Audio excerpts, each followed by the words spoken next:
Gandang araw po, handog po ang news update na ito ng Sakto Balita Newspaper, Sakto Radio TV YouTube channel at saktoradiotv.com website.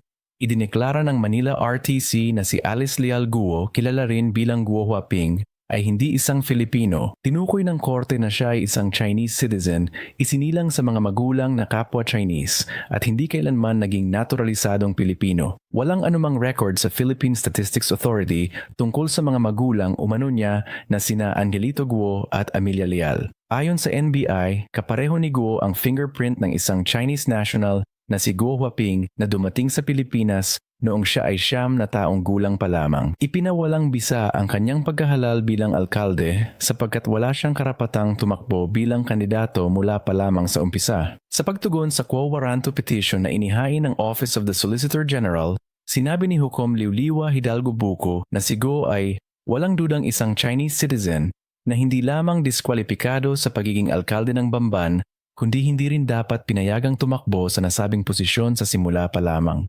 Mag-comment, mag-like, mag-share o mag-subscribe.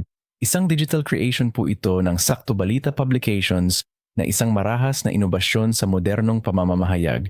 Maraming salamat po.